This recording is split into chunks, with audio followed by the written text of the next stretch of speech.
स्वागत है। एक बड़ी खबर आपको बताएंगे सबसे पहले। देखिए, पल पल बदलती तस्वीरों के बीच ये बड़ी खबरें भी लगातार आ रही है और क्यूसर से ये इस वक्त की बड़ी खबर आपकी टीवी स्क्रीन पर ये रही।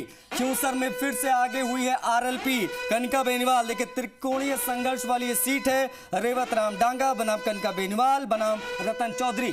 9वें राउंड तक आरएलपी की कनिका आगे चल रही है। 1603 मतों से आरएलपी की कनिका आगे हुई है। ये अंतर बढ़ा है, पहले 600-700 था, अभी ये 1600 समथिंग हो गया है। तो ये कहीं ना कहीं एक राहत भरी खबर हनुमान बेनीवाल के लिए, आरएलपी के लिए और कनिका बेनीवाल की पत्नी के लिए जो ये सीट पर चुनाव लड़ रहे हैं। 9वें राउंड तक आरएलपी की कनिका बेनीवाल आगे हैं। ये इस वक्त की एक बड़ी खबर हम आपको बता रहे। दामोदर हमारे सहयोगी इसी खबर पर बेहतर जानकारी के साथ कनेक्ट है। दामोदर का रुख कर लेते हैं। दामोदर, क्या स्थिति है इस वक्त? पल पल में चीजें बदल रही हैं और इस वक्त की ताजा तस्वीर क्या है क्यूसर की, बताइए।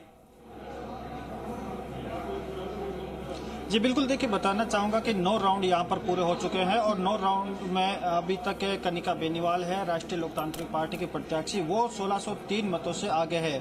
वहीं डाक मत पत्रों की बात करें तो डाक मत पत्रों की भी अभी गिनती सामने आई है और उसमें भारतीय जनता पार्टी बढ़त बनाए हुए हैं, क्योंकि भाजपा को यहाँ पर डाक मत पत्रों में 226 मत मिले हैं तो रालोपा को यहाँ पर 195 और कांग्रेस को यहाँ पर 20 मत प्राप्त हुए हैं जो डाक मत पत्रों से गिनती में सामने आया। तो कुल मिलाकर यहाँ पर अब भाजपा और राष्ट्रीय लोकतांत्रिक पार्टी के बीच कड़ा मुकाबला देखने को मिल रहा है, क्योंकि 7 राउंड तक जो भाजपा यहां पर बढ़त बनाई हुई थी, लेकिन 8वें और 9वें राउंड में राष्ट्रीय लोकतांत्रिक पार्टी की जो कनिका बेनीवाल है उन्होंने बढ़त बनाना शुरू कर दिया गया है। लेकिन देखने वाली बात यह रहेगी कि जो हनुमान बेनीवाल पिछले 2023 का जो चुनाव था, इस समय जो 9 राउंड पूरे हुए थे उनमें 10,000 से अधिक की लीड बनाए हुए थे, लेकिन इस बार जो 9 राउंड हुए हैं उनमें केवल 1603 मतों की यहाँ पर बढ़त बनाई हुई है। तो देखने वाली बात है, क्योंकि अच्छा, अभी कितने राउंड बाकी है आपके यहाँ पर? लोकतांत्रिक पार्टी का जो दामोदर, अभी कितने राउंड बाकी है आपके यहाँ? जी 10 राउंड अभी और होने बाकी हैं और कुल मिलाकर 2 बजे तक ये स्थिति एकदम साफ हो जाएगी कि किसका पलड़ा क्यूसर की बारी रहेगा।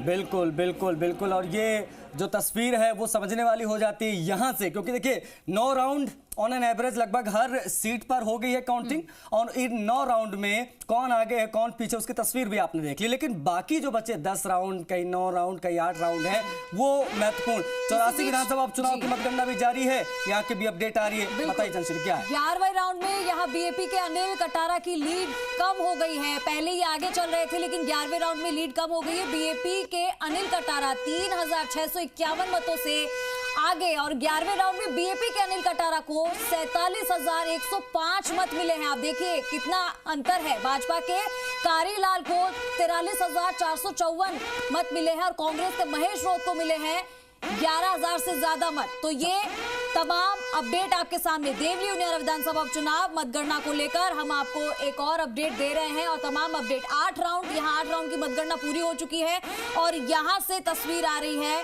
कि भाजपा के राजेंद्र गुर्जर सभी राउंड में बढ़त अभी तक बनाए हुए हैं, यानी कि लीड कर रहे हैं। कांग्रेस प्रत्याशी के केसी मीना तीसरे स्थान पर पहुंच गए।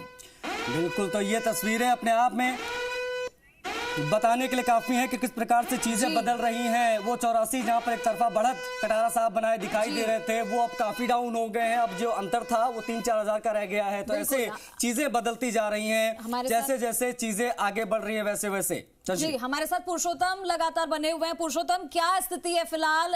लगातार हम आंकड़े भी दिखा रहे हैं और रुझान में भी थोड़ा कुछ बदलाव देखने को मिल रहा है। फिलहाल अगर बात करें तो वहां पर कैसी स्थिति है? जी देखिए, बिल्कुल कुल 20 राउंड में मतगणना होनी है और 16 टेबल पर यह मतगणना की जा रही है। अब तक 8 राउंड पूरे हो चुके हैं और जिस तरह से जो आंकड़े सामने आए हैं वो बेहद रोचक हैं। चूँकि इस विधानसभा सीट पर अब तक 2 बार कांग्रेस के जो प्रत्याशी रहे हैं हरीश मीणा, वो विधायक रहे, तीसरी बार वही सांसद बने, उसके बाद यहाँ उपचुनाव हो रहे हैं और अब तक के जो आंकड़े हैं वो करीबन जो राजेंद्र गुर्जर को 8वें राउंड के बाद जो कुल वोट मिले वो करीब 47,436 वोट राजेंद्र गुर्जर को मिल चुके हैं। नरेश मीणा बात करें, निर्दलीय प्रत्याशी हैं, थप्पड़ कांड के बाद खासे चर्चित हैं राजस्थान की राजनीति में।